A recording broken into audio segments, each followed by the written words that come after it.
As Rangers fans, we know that a goaltender is the backbone of a hockey team. At Abundant Wealth Management, we are your financial backbone, offering financial planning, wealth management, tax planning, and estate planning services.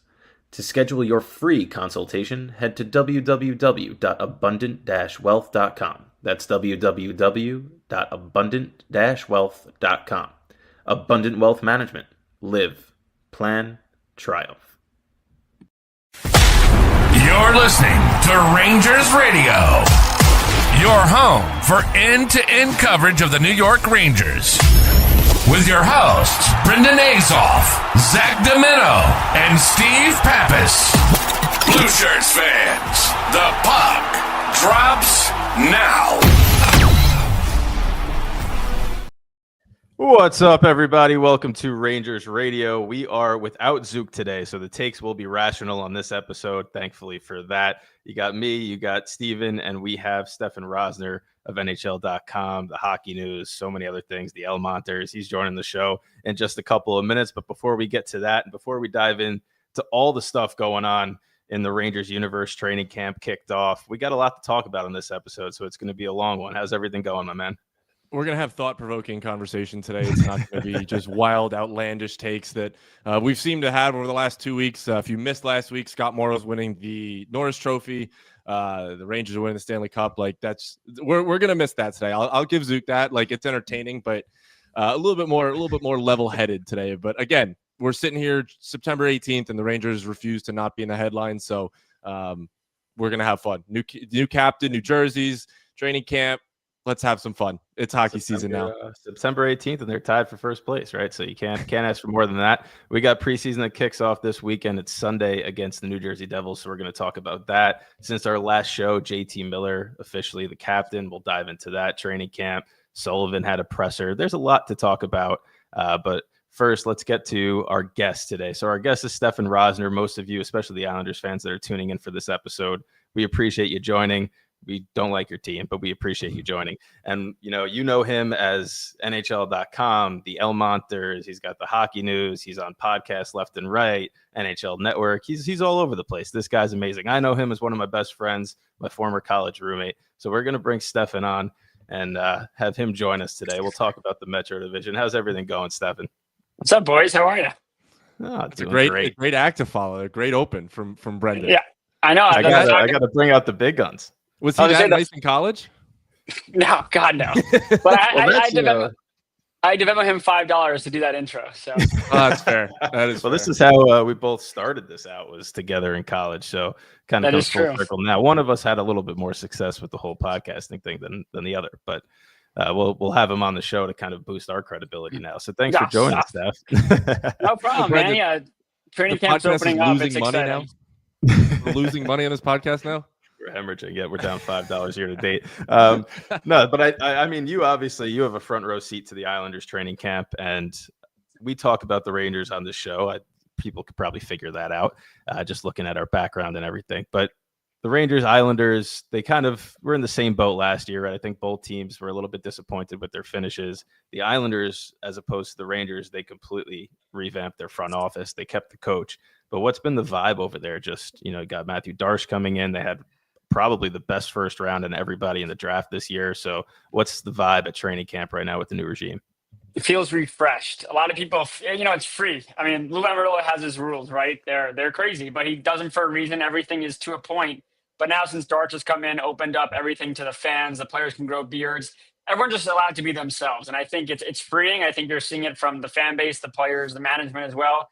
It's a positive feeling. Everyone's excited. Like you said, the Islanders had arguably the best first round of any team. It's their best draft in quite some time, getting Schaefer obviously number one, Eklund, and then Aitchison with 16 and 17. So the Islanders actually have a ranked prospect pool. I think it's second on the Athletic, which is, again, that's never been uttered once before. And I don't look too much into prospect analysis just because they are prospects, but the team's excited. The veterans are excited. Matthew Schaefer is an absolute amazing human being, and he's a heck of a hockey player as well. So it's an exciting time. And for the Rangers, I mean, the one thing with JT Miller is the Rangers need to be a team that were hard to play against. They need to find that identity. And he has that no BS shirt on the back that he's wearing at training camp, and the message is clear: no BS. And I think if that's the way the Rangers want to play, JT Miller is the perfect person to lead that group. Huge fan of that no BS line after last year. I guess for you as a media member, right? Like lose things. He did not leak a lot to the media. So are you excited this year to be able to kind of maybe hear more and be a little bit more, not closed off from the management? I just think transparency is so key, especially when your team's not winning. I think when Lou was winning, even for the fan base, when Lou was winning, they were going to back-to-back Eastern Conference Finals. You understood the secrecy because it was working. But then eventually when the team starts to struggle and you don't know if Barzal's out the entire year, you don't know when Varlamov's going to come back. I understood the fan base. They're saying we're paying all this money, we're going to games, and we're not even told if our top player is going to come back. So like today, we found out Engvall had hip surgery. I didn't ask right side of his hip or left, but the fact that we were told he had hip surgery is a big improvement. Barzal injured his kneecap. Like, we're getting specifics. And I think transparency is the biggest thing. Darch made it clear that's going to be a priority, that not every time is he going to say everything, which I understand completely. But for us reporting, we want to report the facts. And it's unfortunate we have to do lower body, upper body when, a knee and a foot are two completely different things someone's working back from. So, yeah, it's going to be great for us. But more importantly, we work for the fans in a sense. And I'm glad the fans will be able to be really able to stay up to date with all things Islanders under Darch. Yeah. Are you worried at all with injuries at the start? I mean, you mentioned two sort of key guys with the team. Yeah, I think the Islanders were smart to go and get an insurance policy with David Rittich. I know he didn't have the best year with LA last year, but he's a guy that's a serviceable backup. Hogberg struggled, so they have that. And the Islanders added so much forward depth that Engvall not being ready, and he was probably not going to make the team anyway, given his struggles for consistency. But injuries aren't great. The fact that, they have Duclair coming back from his injury, he's not 100%.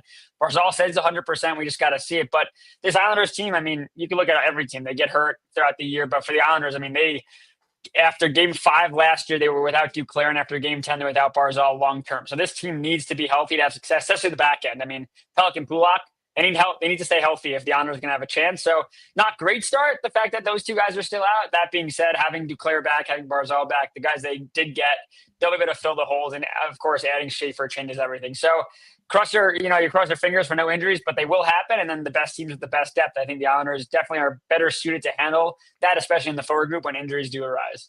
Can you give us the inside scoop on why every time we see Matt Barzal's face, he's got a new mark on it? I don't know what happened with the black guy at the U.S. Open. Maybe he got hit with a golf ball. I don't know. Listen, I guess he's putting in the work in the summer. That's all I could say. But yeah, he works his tail off. So I'm sure he hurts himself all the time he's also very competitive. So you see the other guy is what he would probably say. So we've spent a lot of time on this show doing, predictions for obviously where we predict the Rangers to stand. And Zook's not on the show today. He thinks they're finishing first at the Metro. Shocked. Yeah, that's not something that Steven and I were on the page with, but he's our optimistic guy on the podcast. And we've done our predictions for that. We've done our predictions for where we see the rest of the Metro ranking. And, from the Islanders' perspective, obviously we mentioned the draft, we mentioned the new GM. But the bulk of the roster is still the same. They brought in some new additions, which actually look complementary to the rest of the group. Where do you think that they finish this year, and where do you think how do you think the Metro shakes out? I think the best that they'll finish is probably third in the Metro. I think it's probably easier to finish third in the Metro than a top wildcard spot, but I see them hovering around there. And I think the biggest thing for the Islanders is just consistency. I mean, you have the last couple of years, it's been up and down. I think whatever they're going to be, they're going to be. If they're a top wildcard team, that's how they're going to play the entire year. If they're a third in the Metro team, that's how they're going to be. I don't think it's going to deviate. And looking at the Metro, I think also the Rangers and Islanders are in the same boat. They're either going to finish as third in the Metro or the wild card, and I don't think they're better than that. Now, they could surprise us, but I look at Carolina, for me, I think they're going to finish at the top. They just find a way every year to be a dominant force. I think the Capitals, they're going to take a step back. I know he didn't skate today, but they weren't on Ovechkin high last year. And I think it did carry them. Also, every player they acquired worked. Dubois worked. I mean, the guys like McMichael had a great year. I mean, all the guys they brought in really clicked, and it's hard to do that for a second straight year. So I think you're going to have Carolina at the top. I want to say the Devils second just because, between them and the Caps, but for the Devils, for me, it's, they're one huge injury away from just being irrelevant. That's kind of how I look at it. They can get all the pieces they want. Like, I thought getting Markstrom a couple years ago, like, that was huge for them and shoring up their goaltending. But again, like Jack Hughes, I don't think he put on weight or muscle, and he's one more hit away from just being out. Luke Hughes seems to be hurt all the time. It's tough. So I'll probably say Washington 2. Then I think the Rangers, Islanders, and Devils will battle that out for 3. Whoever doesn't fall, I think the Islanders probably actually will finish ahead of the Rangers. I just have that feeling. I like what the Rangers did this summer. I just think I don't know. It's going to be a toss-up. I mean, it depends. If the Rangers dominate the Islanders like they did last year, they could finish. I think it's neck and neck. And then you got, Columbus? I think they're right there as well. I just, again, not to take anything away from what they did last year, but they were on a lot of emotions last year, and they were running high. And I think they're good. I think they're good. I think they're right there. I'm not sure they get over the hump this year. And then you look at Pittsburgh and Philly. I mean, which one's going to be worse? I'm going to go with Philly probably. Just because I want to put respect on Crosby's name, that he'll find a way to carry them, and then he'll get traded at the deadline. But he won't get traded. But yeah, I think the Metro this year, it's more wide open. I just think Carolina they're one of those teams that just finds a way every year, and I think the Caps take a step back, and then it's a race. And Islanders, Devils, Rangers. That's what it's going to be exciting, because there's no sure number 3 probably in that division, and I think it's going to be a dogfight till the end. Would there be a more toxic end of winter into spring than having the Rangers, Islanders, and Devils all fighting it out for the last playoff spot? Because let's be honest, I don't think the Metro's getting a 4th or possibly a 5th playoff team this year with the way the Atlantic goes. But that'll be a fun end of the year. So I want to bring something back to a sort of a tweet that you had earlier. We'll get more into it later, because the lineup that you had about their top 9 right now, Schaefer's not in that top 9. Is he? Where is he starting this year? Oh, duh. That would help. No, you're good. Well, he's going to be on the so you're good. You're good. That's it. Yeah, you're good. He might bring offense. He definitely should bring offense. But yeah, Schaefer is going to start with Mayfield. We believe it's going to be the 3rd pairing. But if Schaefer, he's going to get the 9-game sample. I think he's making the team. I think he's going to play a lot of hockey. I don't think he's going to play every day. I think he should spend some time in the press box watching different angles. He's 18 years old, but if he proves he can handle it, I could see him being on a 2nd pairing with Pulak at some point. There are always injuries, and also quarterback in the 2nd unit. But yeah, if the Islanders is going to make the playoffs, like I said, Barzal's got to be that guy. Sorokin's got to be that guy. The defense has to really round into form. The power play and penalty go have to be good. But Schaefer is going to be a huge part of that. And I'm excited for this kid, because, like I said, he's a great human being. But his strides, his IQ, he's all day today. He was asking every veteran for help, input. He was talking to Patrick Waugh. The guy is just a sponge, and a coach will tell him to do this, and the next play he's fixing it. And that's why he's a number 1 overall pick. So I think he's going to play a huge part in this season. And I think he's going to be a number 1 cornerstone piece, probably sooner than people expect. Yeah, hopefully that works out a little bit better than the Lafreniere 1st overall pick has worked out so far for the Rangers. But he might be a better forward than Lafreniere. I know. I think Steven's just hoping that there's a 1st overall pick forward that's going to be in New York. You kind of alluded to the prospects, right? And I know that you and I have talked a lot over the years about how prospects are great to have in the cupboard, but you can't necessarily bank on all of them panning out. Right. And the Islanders have a veteran group that they've now drafted and solidified their prospect pool, and hope that could work out over the years. You have Schaefer, who's coming in with high expectations. And even though it's not MSG, it's still New York. There's still a media presence, still a little bit of pressure there. How much of a factor do you envision the younger players coming in this year to be, and how much of a factor do you think they're more going to be down the line as opposed to this season?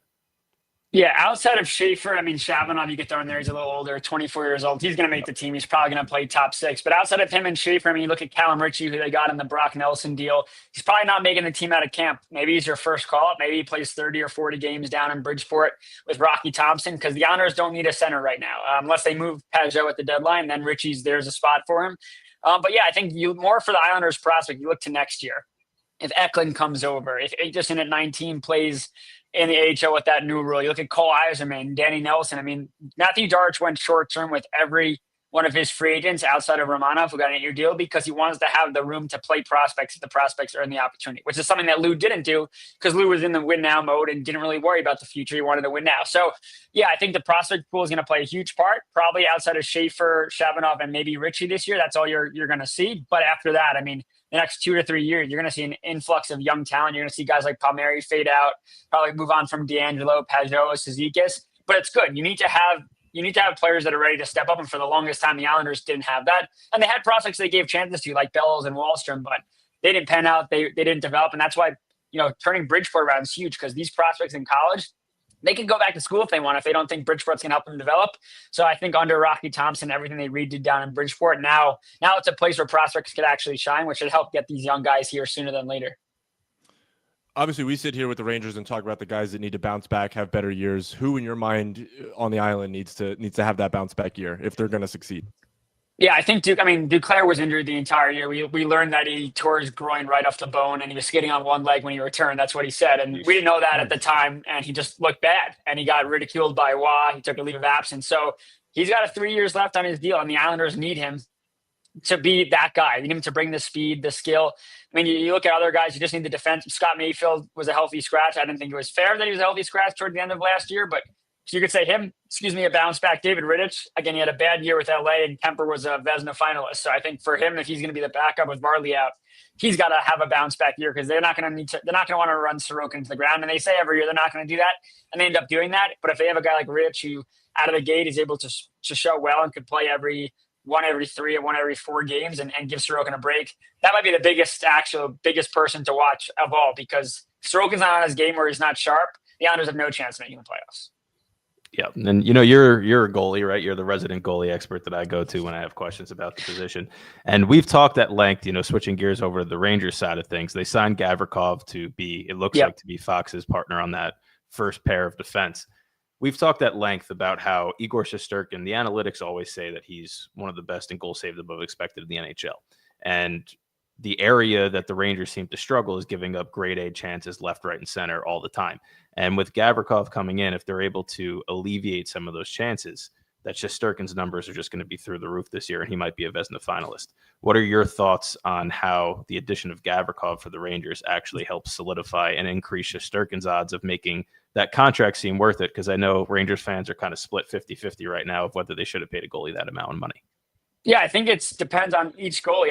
For me, I love to face a high volume of shots. And I think the more shots I face, especially early, the more comfortable I get. Now, in theory, if you get a lockdown defense in front of you, you're facing less shots, might face 3 or 4 in the first 20 minutes of the period, whatever. And they're high danger shots and you can't get set. So I think for Shesterkin, he definitely plays better the more shots he faces. Now, if they're high danger every second, sure, he excels in that, but you don't want to do that because he can make 10 high danger saves right out of the gate, and then that soft one goes in. We always talk about it. Well, how does that happen? He's exhausted at that point. I mean, he's making those great saves, so it really helps. You want a strong defense in front of you. I think Adam Fox is a top 10 defenseman in this league. He'll bounce back. I think he'll make the Team USA roster, obviously having Sullivan as the coach and Quinn there. But yeah, they need him at his best. And when Fox is at his best and Gavrikov, I've been a huge fan of Gavrikov. So they're going to spend more time in the offensive zone than the defensive zone, which allows Shesterkin to settle down a little bit, get his bearings and not have to be the number one star every single night. But again, that's a mindset. I remember here when Patrick Watt took over, Sorokin was facing a ton of shots, and then Watt's 5-on-5 system led to fewer shots that Sorokin would face. And he actually got worse statistically because he wasn't facing as many shots and he was allowing more goals. And pretty much with that, it's just you got to get back to basics. I love Shesterkin's a fiery guy. He loves to make those diving saves and things like that, but he does get caught sometimes allowing the soft goal. So I think he'll have to get a feeling out process with his deep pairs and who's keeping to the outside or to the middle. But I think Shesterkin's going to have a great year. You never want to bet against him. And I just think for him, it's more about, especially if the defense is good, less anticipating and less worrying about the second save, make the first save first. Because for Shesterkin and Sorokin, when they first broke into the NHL, they showcased unreal lateral movement, these highlight reel saves, but both of them struggle with the easy shots, the odd man rushes where the shooter would shoot instead of pass because they're thinking about, I'm so athletic, I'm so agile, I can make that second save or make that harder save, and they take their eye off the first shot. So I think for Shesterkin, it's about getting comfortable with his defense pairing and just focusing on the one shot at hand, try not to overcomplicate things. Staying on the blue line, one of the guys that was a Ranger now in Carolina, what do you make of Keandre Miller and kind of how he fits into their system? It feels like a perfect match. Yeah, I think he needed a change of scenery. I don't know if the Rangers are going to regret it, but I think it's a perfect spot for him. He's a guy that's going to shoot the puck. I mean, I always thought that Miller could be a winger instead of a defenseman, just the way he plays. And, he can crash the net as well. He's a really good skater. I think the pressure of New York sometimes gets you. We just saw it with Noah Dobson. I mean, he's going to Montreal, so if he doesn't play well, he's going to have a hard time there. Worse. But I think it's the fact of, New York's a different animal. I think for Carolina's system too, it's so, I don't want to say it's so basic, but it's go north-south, get pucks to net. I think for Keandre Miller, sometimes he hesitated, same thing with Dobson, where they overthought what to do. And for him, it's like, this is all you have to do is north, south, get the puck out. And when you have a chance to shoot it on net, shoot on net. And that's kind of Brendan Moore's system to a T. Ultimately, the creativity is not always there, which is probably why they don't ever get past get to the Stanley Cup final, because you could play that system all you want, but when you need to get those big goals and creative and find time and space, his team struggle with that. So I think Miller's going to be a great fit there. Still young, still has a chance to prove himself. But yeah, I think Carolina's a good spot for him. You've been to obviously a lot of games over the years now covering the Islanders. You've seen them play the Penguins. You've seen Mike Sullivan's system in action. Just your quick thoughts on how he fits the Rangers and what he could do to kind of help them. I know that we've talked a little bit about the systems, the defensive zone structure, just the work ethic all around. But based on the games that you've watched the Islanders play the Penguins, because that team, let's face it, has been decimated by injuries some seasons. They've had guys that nobody even remembers their names playing, yet they always seem to be pests to play against. And I think that's something the Rangers definitely need. You started this off with the no BS shirts, right? That kind of fits that mold. So what do you think Sullivan does to help the Rangers bounce back this season? Yeah, I think it's all about just the way he goes about talking and speaking to the players. I think last year, I don't want to say it was Laviette's fault, but the team was soft. The Rangers were a soft team to play against. Were easy to read. I feel like their systems weren't. And also, I don't think the Rangers were in sync at all, especially with the whole Trouba stuff. I think they just said, you know what? We're just going to tie our skates, go and play hockey, and whatever happens, happens. I mean, there were so many games where the passing was bad, if I remember correctly, and just basic execution wasn't happening. Sullivan's not going to deal with that. And I think JT Miller, no one on their team, I think there's now accountability that was missing the last year or so with the Rangers. So I think just the way Sullivan acts, same way Patrick Roy was brought in. You're setting a bar. Sullivan is one of the best coaches in the NHL. Yes, the Penguins have struggled. I think a lot of that has to do with not trusting your goaltending. Obviously the team wasn't great. They have depth guys, but that's about it. You just rock with Crosby. But yeah, I think it's all about the attitude with Sullivan and the way the high standard he'll have there, because with Miller and him having the same message and they're on the same page, and so is Drury, you show up to the rink to play, and if you're not going to play for the team, you're not going to play. So I think the biggest thing is just the attitude that he brings about it. Less structure. I mean, these guys are all talented hockey players. We know in today's NHL, it's speed and skill. But the defensive structure, I mean, the Rangers are really good off the rush when they get rush chances, but you need to have good defensive structure to lead to those chances. You can't turn the puck over behind your own net. You can't put that much pressure on Sturkin. I mean, Panarin's unreal in transition. You got to see Zibanejad bounce back, whether he's on the wing or center. But I think JT Miller is going to have a big year. And I just think, overall, the attitude Sullivan brings is going to be the reason the Rangers are able to bounce back and just play a more consistent brand of hockey. I think there were stretches last year where the Rangers looked really, really good and then they looked really, really bad. And I think, like with the Islanders, you're going to see more consistency with Sullivan. And take whatever you want to say about him with the Penguins and the talent that he did have with Crosby, Malkin, and Letang. It's got to be a team effort. If you don't have enough guys pulling on the same string, you're going nowhere. And I think Sullivan's going to get the best out of this Rangers group. Is it going to be enough? Who knows? But it's going to be much better than last year, I'll tell you that. What do you make of JT Miller as being named the captain? It seems like a guy that's going to hold guys accountable on his team. I think first off, they probably went to Trocheck. It was very funny to see oh my God, Trocheck must be so upset. It's so stupid because we had this conversation with Kreider when Trouba was named the captain a couple of years ago. Right. Obviously, Trocheck and Miller are best friends. They definitely went to Trocheck and asked him beforehand, like, hey, are you okay with us giving it? He probably said, give it to JT Miller. That's my guy. That's my boy. Like, I don't think Trocheck's slighted by this. It's not like he got surprised by this. And I think for JT Miller, like we said, Sullivan is a no BS attitude. Well, you want the message to get to the players. You need someone who has the same exact mindset. And JT Miller, he had his issues in Vancouver. And again, he had some immature moments when he was first with the Rangers and probably early on in his Tampa tenure. But he's matured in the sense of, he knows how to lead. Whether you agree or disagree with what happened in Vancouver and the way everything was handled, he's not in Vancouver anymore. He's with the Rangers, and the Rangers got him for one reason. Well, two reasons. One, the talent, but two, the way he plays. He's a pain in the butt to play against. He leaves it all on the ice. He'll yell at your teammate, snap into it, let's go. And I think, again, the Rangers just needed a nice kick in the butt, and that's why they went and got Sullivan. They got Miller. All the additions they got, those are the kinds of style, the kind of gritty players the Rangers need. Around the talent, you need that. You need four lines that could do everything, and I think JT Miller is going to lead by example. And the guys that don't follow JT Miller's lead probably won't be on the Rangers for much longer. Yeah, I don't think you could have said that any better. It's definitely why they went out and got him. And Rangers fans can never be happy, so I tend to not really take everything I see on social media, take it with a grain of salt. But we've talked a lot about the position battles that the Rangers have coming up. Obviously, they added a lot of veteran depth. They added Radish, right? And they already have their veteran depth that is going to be on the NHL roster come opening night. We know that. Now that you have a position battle with Brennan Othman, you have people that are younger trying to battle for the second left wing spot, third left wing spot, wherever that might be. What are some of the Islanders' position battles in training camp and preseason that people should watch out for people that are on that fringe right now and are trying to get on the roster? Yeah, to be honest, I think the Islanders' four lines are set. In terms of maybe one or player move, like Shabanov is starting on the top line with Horvat and Drouin. He's got to earn that. But yeah, the Islanders pretty much have no openings in their forward group unless Callum Ritchie surprises people. I guess he'd be a player to watch. Look at the backup goaltending position. Rittich they got because Hogberg struggled last year. But if Hogberg plays better than Rittich and during the preseason, I mean, the Islanders could go one way. They could waive one of them or waive the other, and I think it'll come down to that. The defense, the biggest question mark will be who's going to be the seventh defenseman. Schaefer's making the team not as a seventh defenseman. Then you have Adam Boquist and you have Ethan Bear, and they both need waivers. And Isaiah George, who doesn't need waivers. So I would think the seventh defenseman job goes to Boquist, but Ethan Bear is a guy that's got, 275 NHL games under his belt. Had a great year in Hershey last year. He could probably be a guy that gets claimed off waivers. And Isaiah George is the guy who's definitely NHL ready. Played games in the NHL last year before being sent down. He's waiver exempt, which is fine, but maybe he's going to be a number one defenseman for Bridgeport this past year. But the Islanders did a really good job this summer getting the top talent depth. The Druin, Shabanov. I mean, you get Druin and Shabanov to be on your power play, and you might have a top 10 power play. I know I'm saying that, and Islander fans are probably going to throw up because that's never happened before. But yeah, they have the opportunity to have a really good power play.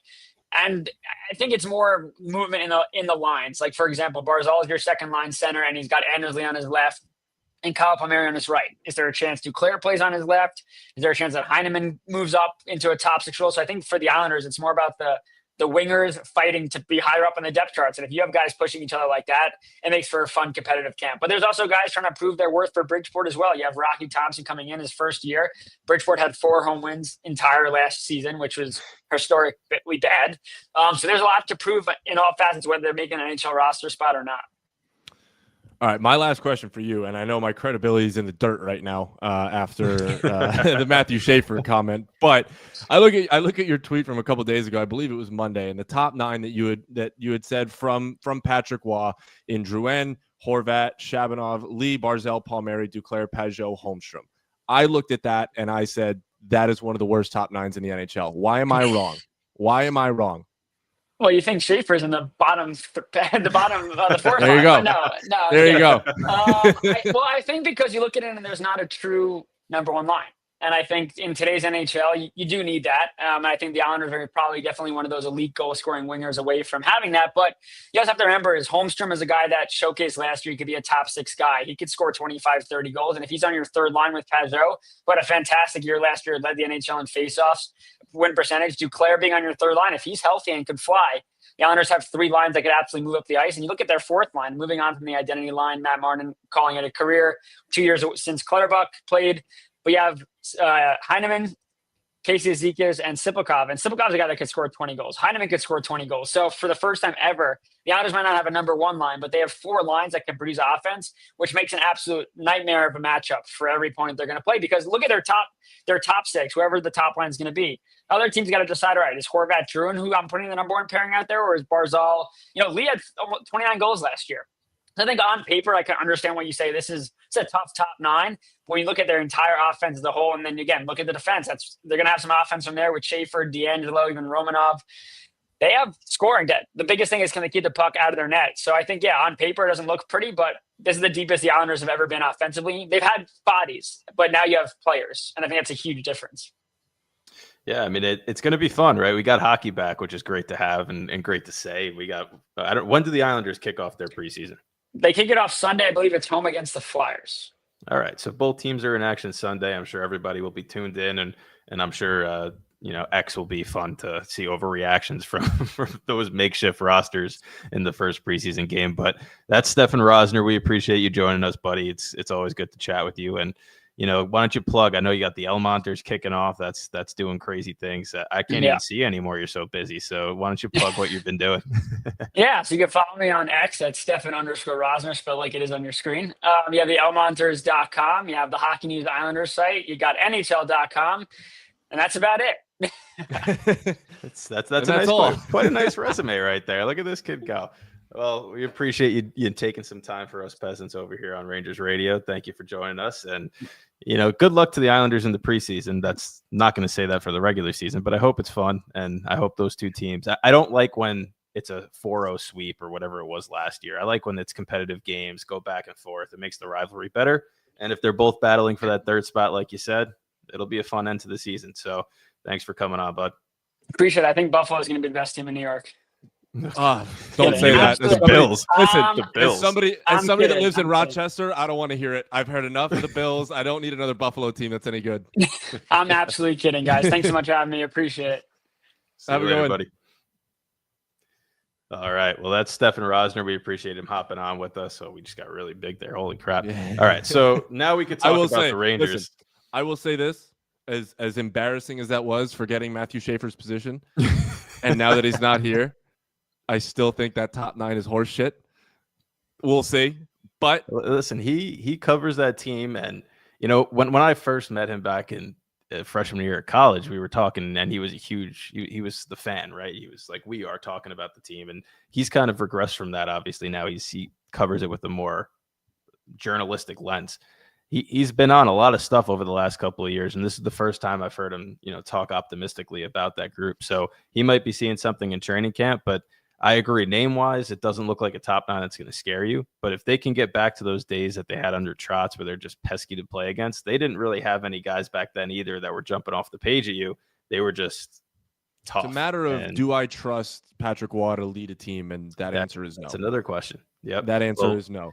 We got a question here, you know, about the third line, and we're going to talk about this because obviously training camp's officially underway. We saw the groupings. We saw some of the, you know, the stuff that was out there online today. So one of the things that Mike Sullivan said in his first press conference alongside Chris Drury is he mentioned the name Parssinen as the 3C option, somebody that's going to be given a shot. He didn't say anything about Parssinen officially getting that role, but it is something to note that he mentioned his name. And I know that we've talked a little bit and gone back and forth about who should be the 3C. Should it be Parssinen, Brodzinski?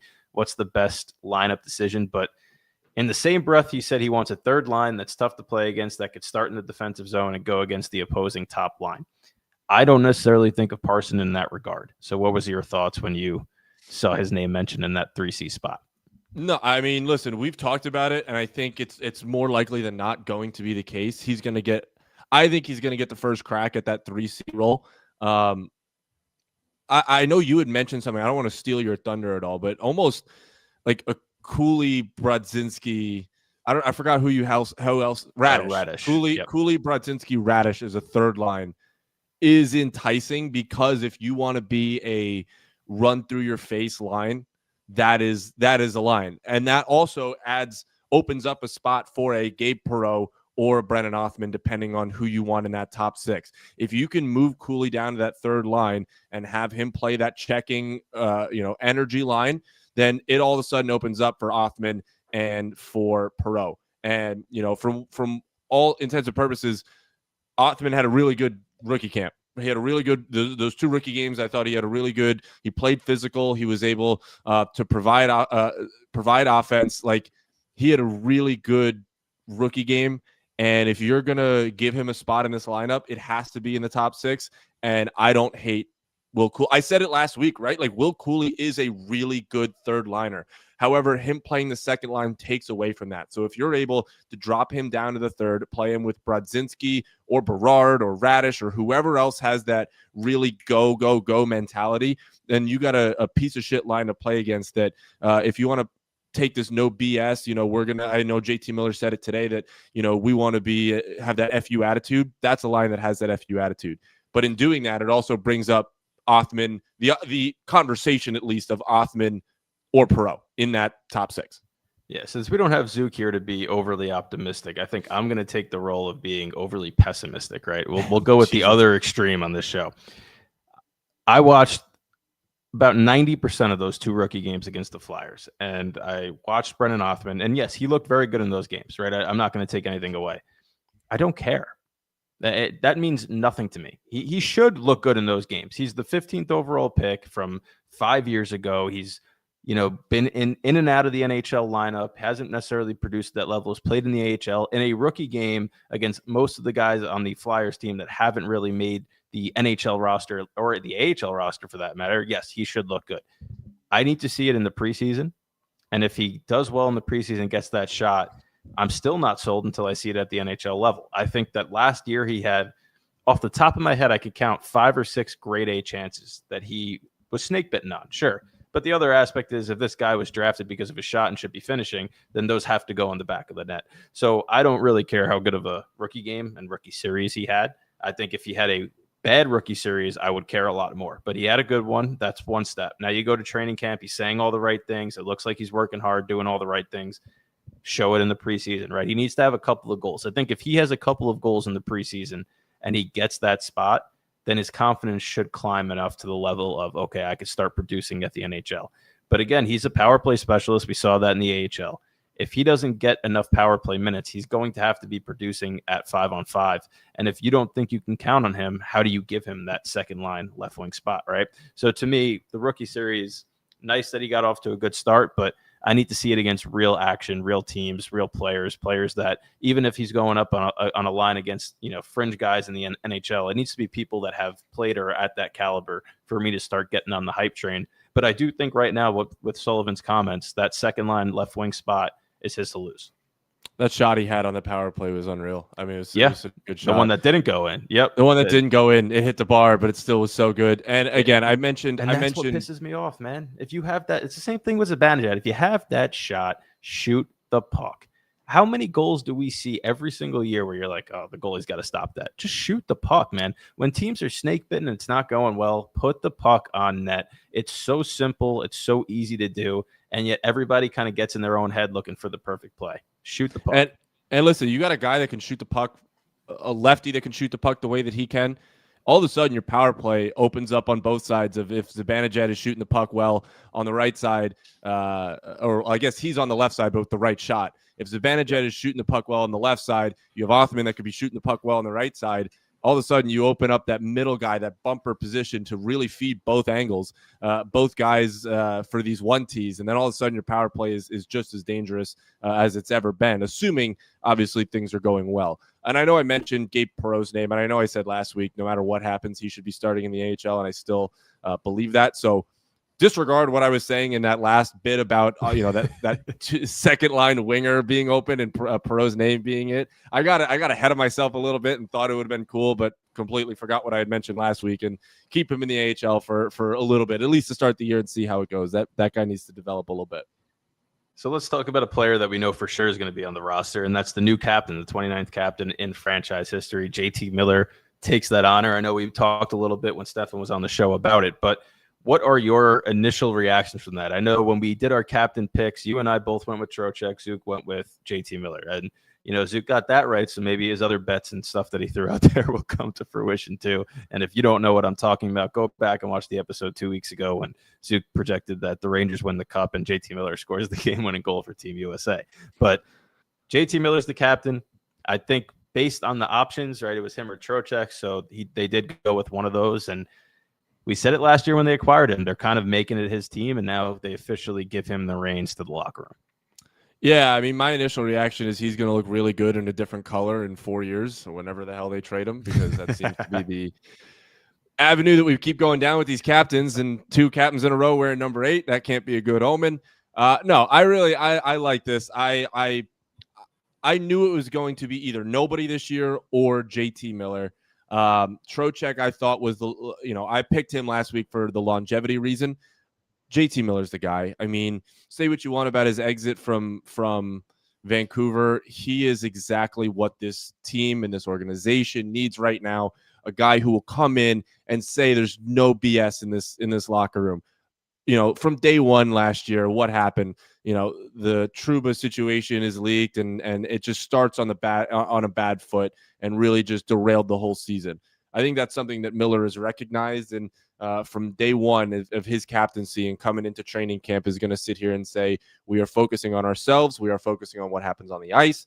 And we're going to be one as a team, and we're all going to be pulling that rope together. Nobody's going to be pushing on it. Nobody's going to be, going in an opposite direction. If you're not going in our direction, you're not going to be on the team. I think that's something that Mike Sullivan is, a really good guy to have in your locker room for. And I think pairing him up with JT Miller as your captain kind of solidifies that. So I'm a big fan. We'll see. I think this Rangers team is going to be, and I say it a lot about individual players. I don't think I've really said it as a team. I might get some shit for this. This Rangers team will remind you of the Florida Panthers. They're going to be a team that'll be hard on the puck. They're going to be a team that is going to be in your face. Are they going to have the same success as the Florida Panthers are? I wouldn't say that. I wouldn't say that at all. But I think the play style, and this is a copycat league, right? So, you see that succeeds in the National Hockey League. I think the Rangers are going to try and emulate what the Florida Panthers have done over the last few years and play that in your face, grinding piece of shit hockey. And I think they're going to do it well this year. I think it serves us to remember that just 2 seasons ago, this team was in the conference final against Florida and gave them a good run of 6 games, multiple overtime games. And, the bulk of that team is still here. So there's something to be said for as bad as last season was. And I know we've talked about it, but I can't expect and sit here and say I think it's going to be that bad again, right? There's too much talent on this team to be that bad. And in all 3 facets, I mean, the top 6 still has a lot of big names, a lot of star power there. Your first pair now with Gavrikov and Fox is one of the most legit first pairs in the NHL. And then when you look at the goaltender, you got one of the top 3 goaltenders in the whole entire league. So you can't be that good at all 3 facets and expect to have as poor of a season last year. And I think they got the right coach to come in and say, listen, it's not really about the X's and O's right now. It's about all of us being in this room, whether it's 22 or 23 guys that they go with after training camp. All of us are on the same page. We all want one goal. We're all willing to do whatever it takes and work for it. And if you look at the successful teams in this league, not necessarily Stanley Cup champions only, but the successful teams, that's where that philosophy comes from. And that's where their success comes from, is that continuous strive to go and be great. And when you look at what the Rangers have done, right? Yeah, they've had good stretches. They've had bad stretches last season. Every single team in the NHL, even Florida Panthers, who are back-to-back Stanley Cup champions, had bad stretches last year where you're like, wow, this team doesn't look like they're going to go back. But it's one switch, right? And they're like, let's sit down, breathe, regroup. We know how good we are and play that way. And the Rangers have to come into the season with the mindset of, we know how good we are. Right? It's not how good we were, how good we are. And if Sullivan can kind of drill that into their heads and drill it into their system and their play, I think that they will be better for it. I don't know if they're going to finish in the top 2 of the division, but I do think they're going to give it a good run for their money. And I can't see a world this year where they finish outside of a playoff spot just because of the change of pace. I think the culture shift is huge. We talk about it when a player comes into a winning team. You talk about it in other sports, but hockey, especially after a season like that, where they were 6-0-1, 5-0-1, and then all of a sudden things start leaking to the media. Shit starts hitting the fan. It's like that derailed everything. So last year, I kind of look as like a blip in the matrix, and I expect them to get a little bit more solidified this year. And the leadership group with JT Miller, Adam Fox, Panarin, Zibanejad, Trocheck, the assistant captains, it's going to fall on their shoulders to make sure that everybody stays on course this year. I saw somebody complaining, somebody that complains a lot in our fan base about 4 captain or 4 alternates, bro. Come on, like find something else. Find something. They're complaining about the patches. The Game 7 patch looks sick. The 100-year patch is fine. The new jerseys, I know we'll get into that, look good. I want to see what the pants are. I want to see what those 100 for the Centennial. Yep. For the Centennial. I want to see what those pants are, because if they're going to go with that like brownish, like tan pants, I'm all in. I'm all in. I am those. I listen. There's not very much in Rangers history where they've really gone off the beaten path with their uniforms. It's just been diagonal Rangers, red, white, and blue. I like the cream. I like the lighter blue. I like the very simple letters, simple numbers. I think if you pair that with those tan pants, man, I think they're gonna look so good. Well, I saw the mixed reviews too, and listen, it's not flashy, right? And I hate when people compare it to the Red Wings. All they do is have just beautiful jerseys. All right, so stop comparing it to the damn Red Wings. But this is just an homage to the 1926 team, the original jersey. They put a little bit of a flair on it. I think it looks very clean. I think the Rangers jersey in and of itself has always been traditional, right? The diagonal lettering hasn't changed. They've gone with the Liberty third jerseys, things like that to kind of spice it up. But this is a traditional franchise in the sense. And that's kind of what New York sports typically is, right? You think of the Yankees, you think of the tradition and the history. And I know the Rangers history doesn't involve as much success as the Yankees does, but the jersey itself, I think, is so clean. And if they went with something that was, like the 2014 Winter Classic, right? Or 2012 Winter Classic, excuse me, when they played the Flyers, they had the old-fashioned crest. It was a gorgeous jersey, but if they did something like that on a blue jersey and tried to do too much, I think I would have hated it, right? This one is just, they did their job. They paid, their respects to the earlier teams in franchise history, the differentiation of the lettering so that it's not the modern version. And they kept the typical pattern of the white and red, but they made it a little bit more of a cream white. Like it's a nice jersey. And I do agree. If they put red pants with this, it's like, if they put the cream pants with it, that's kind of fresh. I was talking to a friend yesterday, and they were talking about how they wished they held off on the Liberty jerseys and done the Liberty jerseys for the Centennial. And I believe it. Like this was before, obviously, we had seen this. This is before we had seen what they had come out with today. If these didn't look as good as they did, I would say 100%. I think I am a huge fan of the Liberty jersey, or at least some sort of iteration of maybe Liberty somewhere on the jersey. I think there's too much room for error with the Liberty jerseys. Like Fair? there are people that love the originals. There are people that like the one that they came out with a couple of years ago. But if they tried to put a different spin on it, and also if you think about the Liberty jerseys, that's a 2000s thing. That's not really paying any type of traditional respects to the earlier franchises. Now, would it have been sexy? Probably, but they would have to do it right. I don't necessarily trust that they would have done it right because they've already done it so many times now. But I think about like two of my favorite jerseys are that Winter Classic jersey and the 85th anniversary jersey, which was like the navy blue with the Rangers diagonal. I love that one too. Nice. And this kind of is a similar vibe to the navy one, just a lighter blue. So when they put stuff out there like that, I tend to be a fan of it. But regardless, that's enough jersey talk. We got a lot of hockey talk to get to. And you mentioned Brendan Hoffman. The 85th anniversary. Sorry, the 85th anniversary was 15 years ago. How nuts is that? Holy Jesus! I didn't remember it like that old. Yesterday. That's crazy. But that's absurd. You mentioned Brendan Hoffman, who 15 years ago was probably 7. Scott Morrow. Don't ask me to do math. Do not ask me to do math. I'm a journalism guy. A lot of math today, so I got to stop. But Scott Morrow was another guy who defensively, I didn't think in the first game looked overly sharp, but the second game he looked much better. 5 points in those 2 games in the rookie showcase. It's another guy that, I expect to have, a little bit bigger of a presence in those games. But if he continues playing at that level, Sullivan's going to have a decision to make. And I, for one, am not a fan of having both Susie and Vakanainen in the lineup at the same time. And I think that the addition in the trade of Scott Morrow allows the Rangers to have flexibility to rotate those 2 guys on the left side based on who's playing well at any given time. And I think that when you have somebody like Morrow who adds a little bit more offense to a defensive group that outside of Fox right now doesn't really have that, you have to try to spread that out and spread the wealth offensively and play him. So hopefully, that's a sign for what's to come during the rest of this preseason. But Scott Morrow definitely put his name on the map offensively in those 2 rookie showcase games.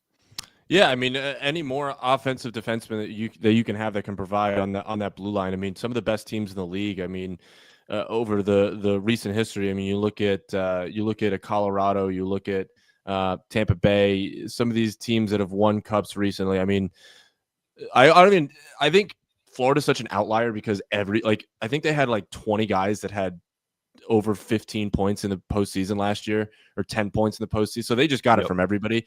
But these good teams recently all have defensemen that can score or that can provide offense. And the Rangers have had that, right? When the Rangers were going well, they got a lot of scoring from their defensive group. So I think if Scott Morrow can come in and play, serviceable enough defense, but also provide offensively and, give us what we thought Zach Jones was going to be, then I think it's going to be great. I think it's still a little bit early to tell. We'll see throughout the rest of camp how that's going to go. It's so hard to predict a guy like that who's 22 and hasn't played a ton of National Hockey League games. Yeah, it really is. And the Rangers do have several, players who are vying for spots, even though the bulk of their roster, I would say 18 of the 20 regular spots are pretty much solidified, but there's still 2 spots that are kind of up in the air. And then you could talk about the 3C spot, but I don't think that's really a battle for who makes the team. It's more of a battle of who gets the start. But you look at Offman, you look at Perreault, you look at Berard battling for the forward spot, and then you look at the defense, and it's Susie, Vakanainen, and Morrow who are kind of battling it out to see who could play the best in the, get that final defensive spot. But all of this builds up to Sunday, which is the first preseason game against the New Jersey Devils. And I don't know yet what the roster is going to be for that game. I'm sure that these guys that are battling are going to be spread out over the first couple of games, but I mean, if whether it's Offman playing, Perot playing, Berard playing, you have to watch to see how they look. And I'm not talking about just watch the box score, but I'm talking about overall in all three zones, because Mike Sullivan's not going to just put somebody in there that's scoring and is completely disregarding his defensive zone. This is going to have to be a full 200-foot team this year. And I'm really interested to see how these players look in preseason action. Yeah, I think for me, my biggest takeaway from Sunday is going to be, how do you look in front of Igor Shesterkin? What's the system? Because it's not going to be how the zone defense looks in front of Igor Shesterkin. It's obviously not going to be the guys that are going to be out there on game one, but I want to see that system. I want to see how they're playing in front of your goalie, and I want to see them defend off the rush. I mean, that's notoriously what this team has been bad at for the last few years. And you've shaken up your D-core and shaken up behind the bench. I would like to see how this team looks off the rush and how this team is going to look in front of their goaltender, because if guys are going to get wide open again, I'm going to start to be a little concerned, especially in game one of preseason. Yeah, the first game is always, well, not just the first game. The first 2 or 3 are usually just, trial runs, right? You're not going to have the exact mix of players. You have players that are going to be in different positions, different spots throughout the lineup than they normally would be. But like you said, right, after game 3, you kind of start to watch these games, not necessarily just for the players, but all right, let's see what the structure is. Let's see what they're running on the forecheck. Are they going to go with the 1-3-1 like they've done in the past? Are they going to go 2-1-2 and do traditional stuff, 2-2-1? How are they structured under Mike Sullivan, and how does that look like it's working? Because if they're running a certain forecheck, certain defensive scheme in their own end, and it looks like they're still giving up those chances, I want to see the next game that they're trying something else out, because this is when you try it, right? You can't go into game 1 of the regular season, say, oh, it's not working, let's change it up for game 2. At that point, it's a little too late. You got to start to develop what you're going to be good at and do it consistently. So this is where you do it in the preseason. And I'm very interested to see how the coaching staff reacts to certain situations as they unfold throughout the first couple of games. And, after game 3, it's usually more regulars that are playing. You probably have like 75 to 80% of the regulars are in the lineup, and then you have the rest of the guys that are still on the bubble. So that's when it starts to become more of how they're actually going to look, structurally at least, starting game 1 of the regular season. Yeah, I mean, listen, you get a bit of an easy start to the year with Pittsburgh, Buffalo, Pittsburgh. But you gotta be. It's hard. It's hard to sit here and like try and take anything for granted after last year. And the Rangers could be just as bad as Pittsburgh or Buffalo this year. So it's hard. So you got to be ready. You got to be ready to go. And I think Sullivan's a guy that's is gonna have his team ready for game 1. And I think it's gonna start. You're gonna see that intensity come preseason time. I wouldn't be surprised if Matt Rempe's in the game on Sunday, and if Matt Rempe's dropping the gloves with somebody, probably Curtis McDermott.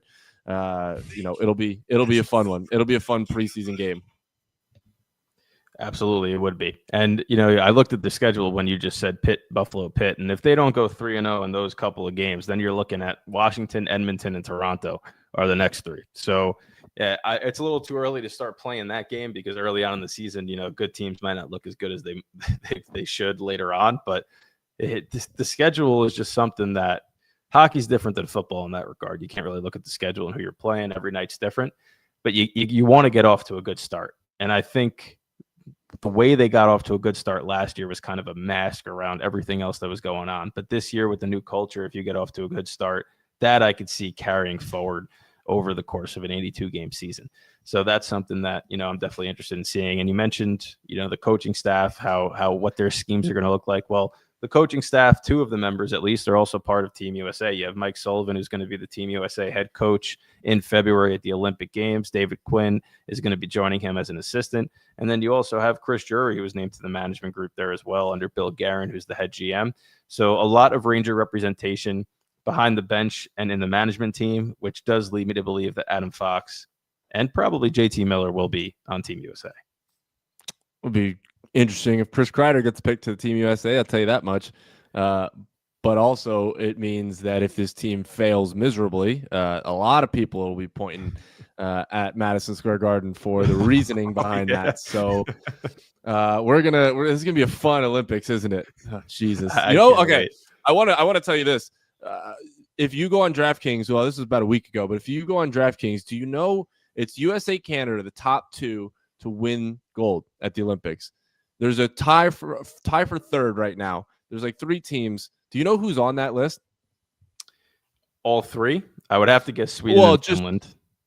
Sweden and Finland are. It's this team. Is Germany up there? Switzerland? Swiss. Yep. And you forget, I mean, they took the U.S. to overtime in the gold medal of the World Championships this year, and you forget how good the Swiss could be. The Swiss are good. It throws me off, though, because Russia's not there. Yes. And that would be a team that I think would be in that top tier with USA and Canada, especially just goaltending alone. Who gets left off of that goaltending team? You have Vasilevsky, Bobrovsky, Shesterkin, and Sorokin. You think Shesterkin got left off? As in 1-2, like, of the team, probably. I don't even know at this point, though. Depends who's got the best relationship with the coach, but like that goaltending tandem, they could rotate 3 of those guys and still have a number 1 goaltender. Probably have the best goaltender in the tournament, regardless of which 3 are playing. They might keep 4. Scary to think. They might goalie every game. It's nuts, but it's going to be different without seeing them. And yes, I know what's going on in the world. I understand why they're not there, but it does, kind of stink when you have so much talent from that country that's not going to be represented at this tournament. But yeah, I mean, that does make sense. I mean, you just think about the guys that they've had over the last few years. Roman Josi kind of started that with his defensive play. But when you look at Nico Hischier, they had Nino Niederreiter that's on that team. They do have a lot of NHL caliber players. Even Germany starting to come up. They have Stutzla, Draisaitl. Like there's other countries that are starting to produce really good players. So I'm not too surprised. That's the thing. Is like, but that's the difference between like and the goaltender. The US and Germany. It's like they have got the star players, right? But the depth isn't great. Switzerland has the depth. Like they had the depth in the World Championships last year to compete the whole tournament. I mean, they shut out the US in the round robin, and they shut them out for 60+ minutes of the gold medal game. And the US scored 1 goal in 2 games against Switzerland, and they end up with the gold medal. So that'll be a team to look out for come February when we are in Italy. It's going to be fun because we got 2 seasons built into one really this year. You got the NHL regular season and the Olympics, so that'll be nice to kind of look at and talk about, and a nice reprieve depending on how things are going with the Rangers this season. The other guy I wanted to talk about, I know you really want to talk about him, is Noah Laba. And based on Sullivan's comments, at least today or yesterday, I forgot when he spoke, but it doesn't necessarily look like his name is in that 3C conversation at this very given moment. Now, a good preseason could change that, but he had a good rookie showcase. He looked noticeable. He's got the size. He's got the skill to be an NHL player. And I know you were pretty high on him. I know Zook's high on everybody, so he counts in that regard as well. But what did you see from Noah Laba that got you so excited about what he could potentially be? I think it's just something that the organization hasn't had in a long time, and that's someone at the center position in their prospect pool that is someone to look forward to. I think he's a big body center that, I mean, he says it himself. He's a two-way guy, and I don't think he's going to make the team. I know he's not going to make the team out of camp. It will take some sort of miracle for him to make the team out of camp. I don't even know if he's going to see NHL time this year, but I'd be very interested to see him at the AHL level. I think he's 22. And he's a young guy at the center position that this organization has not had for a long time. So I know a lot of fans are excited about Noah Laba. I think he's a guy that plays a game that a guy like JT Miller and Mike Sullivan like. So I think he fits the system well. I think he fits the culture well. It's just a matter of seasoning him a little bit more before seeing NHL time. But get ready. I think knowing the name Noah Laba will be something that every Ranger fan should buy stock in right now. Yeah, he played 11 AHL games last year with Hartford after he finished with Colorado College in the NCAA. So, I mean, if you look at his NCAA numbers, right, he was a point per game player, 23-24. He just a couple of points shy of a point per game last season. And obviously he had 5 points in 11 games in the AHL last year. So he's slowly, he's been steady with his performance in terms of offense, but he said he's a two-way center, and the Rangers definitely could use that. Carey Terrance is another name. They got him in the trade with Chris Kreider from Anaheim. That's a guy that wasn't at the rookie showcase. I don't think he's going to be in the mix this year, but very interested to see if he can become a 3 or a 2C at the NHL level. And that's really the extent of the Rangers center depth and prospect pool at this point. I know they have a couple other guys that people talk about, but those are the two that probably have the highest likelihood of becoming NHL players. And that's a position that they're going to have to revamp over the course of the next few years. And they have the draft picks now to do it, thanks to that Keandre Miller trade. But, there's a lot to like in terms of what we've seen from the rookie series, what we've seen comment-wise from the players, coaches. But ultimately, it's decided on the ice, and we're going to get a taste of what to expect on Sunday. Well, listen, you talk about the center position, right? And that's a spot of, I would say, weakness for the Rangers, right? And it might be this year. But next year, the more I hear Connor McDavid speak, the more I'm convinced that he is a New York Ranger. He will be wearing red, white, and blue at the start of the 26-27 season. And can you imagine a center depth line of McDavid, JT Miller, Vincent Trocheck, Mika Zibanejad? Like, that's your four. Those are your four centers that are on your team. Like, I'm here for it. I think one of them Mika would probably be a winger at that point. Would be a winger. Either way, you got four guys that can play center. Look, but yeah, one of them might be moved. I mean, Trocheck might be moved at that point, but that could also destroy that chemistry that he's got with JT. See, that's where it becomes a sticky situation. I personally don't know about Connor McDavid. I think that the more I hear the rumors swirl about Kirill Kaprizov, that he's hate it. I hate it. They don't need another winger. They don't need another soft winger. Good. He could replace Panarin. They don't need another soft winger. I think centers win you hockey games more than wingers win you hockey games. I mean, yes, if you have the ability to get a center, I think you go for the center every time. I have less of an inkling that he's going to make free agency than Kaprizov will. I think that the Minnesota Wild are more apt to move Kaprizov midseason or not give him a contract until the offseason than Edmonton will be with Connor McDavid. Even if that's not going to happen this season, they're not going to trade Connor McDavid because of the team that they have there, right? So that's it. And then you also have Jack Eichel, who could potentially hit the market. That there's so many free agents that the Rangers have $32 million in cap space, I believe, for next season, and they have, I want to say, 10 of their 12 forward spots are secured, and 4 of the 6 or 5 of the 6 defensive spots are. So they really don't need to give money to anybody on their current roster outside of Panarin. The question just becomes, who are they going to bring in to kind of sweeten the pot for everybody? And that's a conversation we'll probably have as we get closer to the deadline and at the end of the season. And that'll be an interesting one. Crazy. I wanted to bring it up. I just wanted to bring it up. It had to be brought up. That's something that I'd cry. I think I'd shed a tear. I was like me with Juan Soto this winter. Would he be? I know what Mark Messier meant to this team. Would he be the first game he played the best player to ever play in a Rangers uniform? Yes, I think 100%. Yes, yes. Wayne Gretzky. Wayne Gretzky. Skill wise, I do think that he's better than Wayne Gretzky. Skill, yes, I think he is more skilled than Wayne Gretzky. Obviously, you can. I will never argue with. I'll never argue with Gretzky's records, all that stuff, the way he changed the game. But skill wise, Connor McDavid's got it.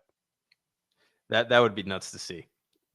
I know he's at that point where his best years are likely behind him, but even at his worst, he's probably a 110-point guy. Which McDavid, I mean, yeah. You say his best years are behind him.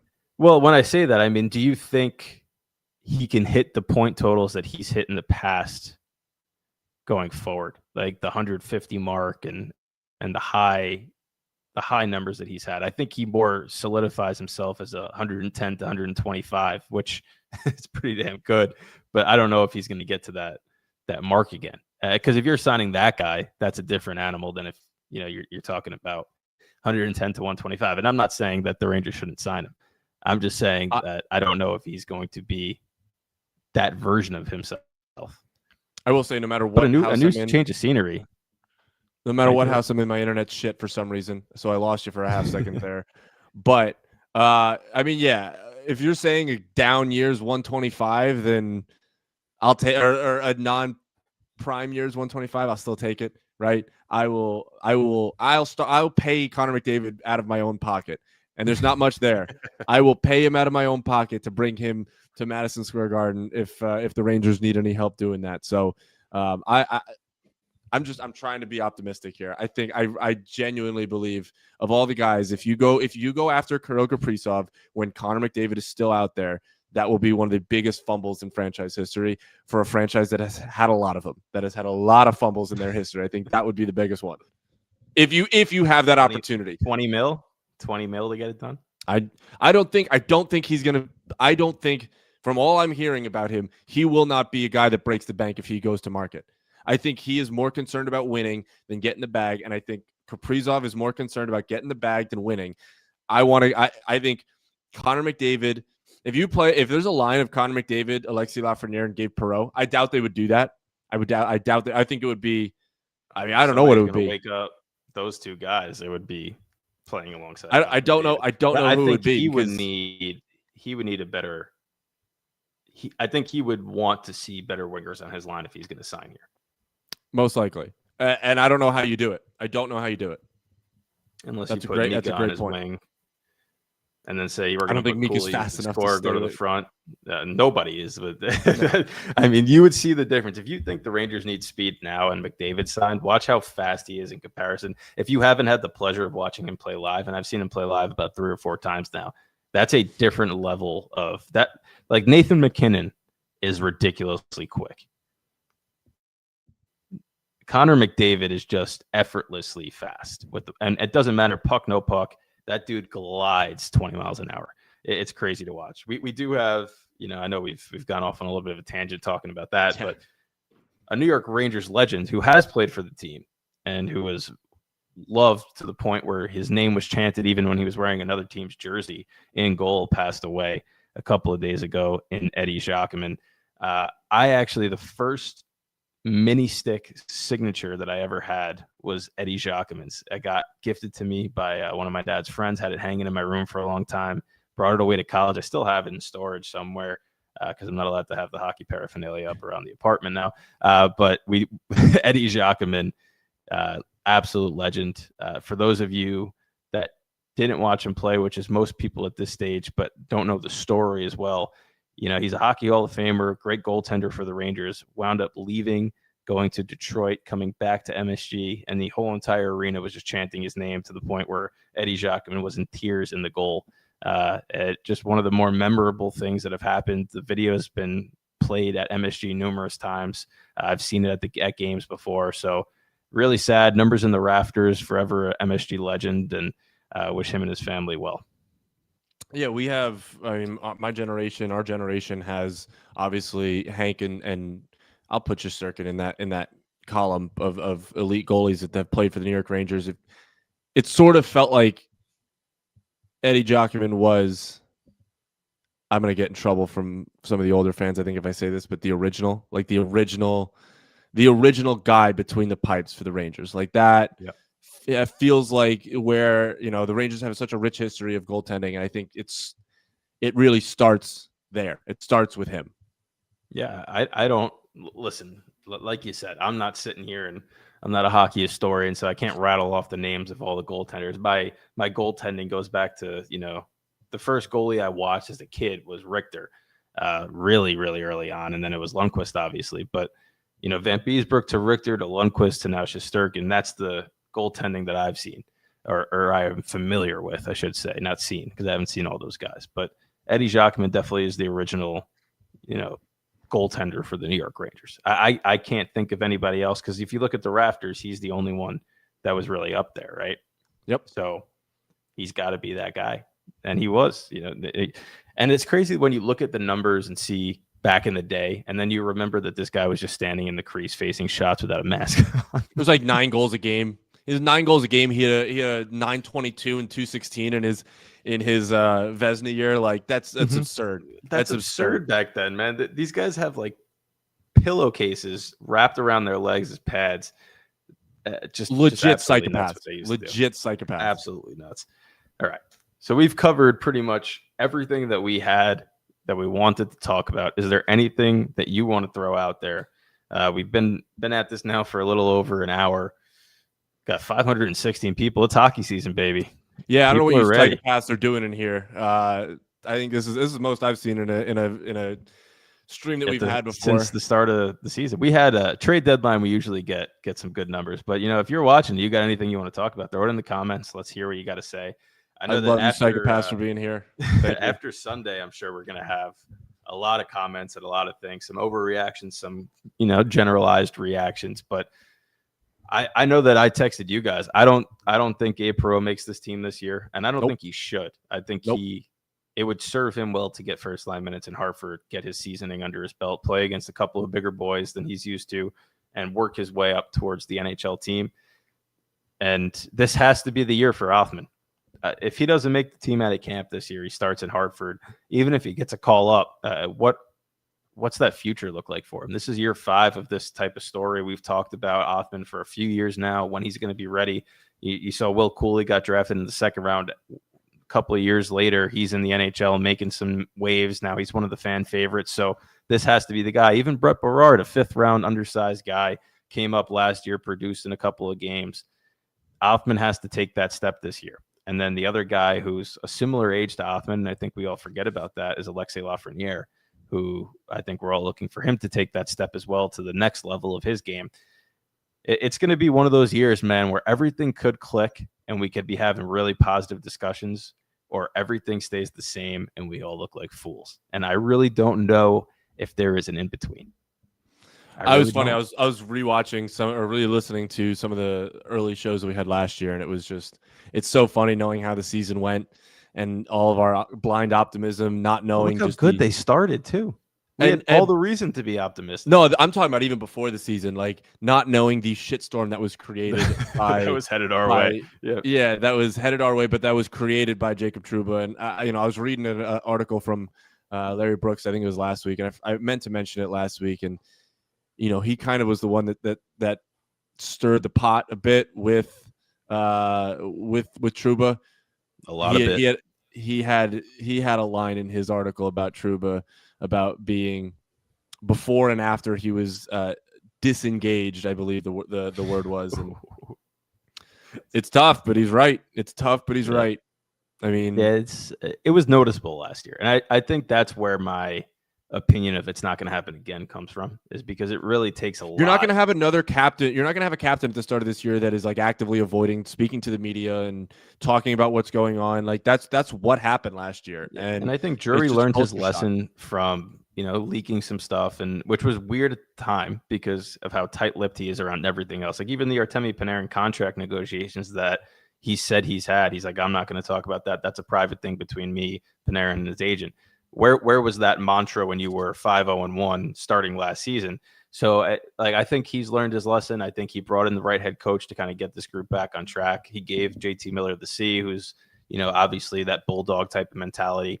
I cannot see any way in which they have the lulls that they had last season. Now the question just becomes can everybody that regressed not necessarily get back to where they were in 23, 24, but can they get back to where they are serviceable, above serviceable NHL players, depending on who we're talking about. Like Mika, can he get back to 70 plus? Can Vincent Trocheck get back to 60 plus? Can these guys regain some of their footing? And if you have 3 lines that are scoring, you have a 4th line that's hard to play against and physical and isn't a complete liability in their own end. Your defense has improved a little bit, and you have Igor Shesterkin, who's the great equalizer between the pipes. I think that number 3 spot in the Metro is well within reach. Yeah, I mean, I think both of us have sat here and said, I don't want to speak for Zook because he has said first, and whether he believes it or not, or just wants to be, optimistic, then good on him. But we both got him at 3rd, and I think that's that should be the bar, right? I think the bar for this team should be 3rd. If they finish 2nd or 1st, I think that shouldn't surprise anybody. But if they finish below that, I think I think a lot of people are down on the Rangers this year. I think people have sold stock on the Rangers, and it's a team that I think that knows it. Too. I think it's a team that knows it, and I think they might surprise some teams this year. There's a lot of teams, or a lot of people that I've seen that said this team is a very volatile. It's either all hit or all miss. I think it's going to be a lot more hit than miss from this team this year. But I know we've sort of run out of things to say in this episode for September 18th. It's literally 2 days of training camp. So Yep. And, well, we got the game Sunday, right? So we'll have some stuff to talk about. A couple of games before our next episode. I won't be here next week. You guys will have some stuff to talk about next week. And then as the preseason starts wrapping up, regular season comes around, we'll try to get to the Thursday, Sunday schedule, give you guys two shows a week to at least have some more stuff to talk about. But it's exciting, man. I'm just happy that, when we started this, we said 2 weeks till preseason, 4 weeks till the opening night. And now we're here. This is the final episode before there's actual games that are on TV and not on the Flyers website. Do you want to throw a bet? Do you want to throw a bet? I guess. We can. I don't. I haven't looked at any lines. You don't know who's focused playing. On Tucker Kraft. Rangers money line. Rangers money line. There you go. Take Ranger money line. You don't know who's playing in it. I'll take the over 6. I don't know if that's the line, but I'll take over. I think first game we're going to see some goals. It'll be fun. Callum Tung's going to get lit up, and we're going to be all pissed. Like, why'd they give up 7?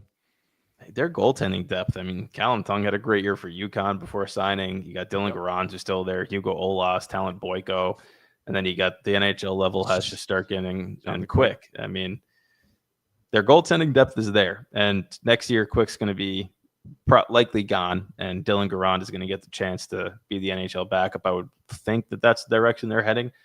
So really, this salary cap situation is just lined up for $32 million to be tossed at a couple of big names, and we'll see, man. I'm excited. I hate that you brought that up because now I'm excited.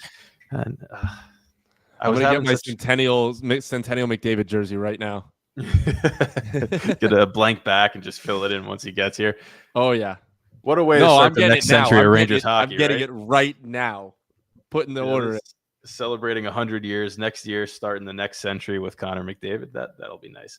All right, that's it. We can't talk about that anymore. Nope. All right. Well, 530 of you. We appreciate you all listening. We'll be back every Thursday. We'll keep it to that. Obviously, preseason Sunday kicks off. Rangers are in action. We get to see the first look at Mike Sullivan behind the bench for the Blue Shirts. If JT Miller's playing, we'll see the C on his sweater for the first time in a Rangers jersey. A lot of things that we are excited about and looking forward to. And it's just going to heat up from here, Matt. We thought we didn't have much to talk about the last couple of weeks. Well, I hope you rested your throat because the next couple of weeks are going to be just a whirlwind of information to process. Let's have some fun. Thanks, guys, for watching. Appreciate it. See you later.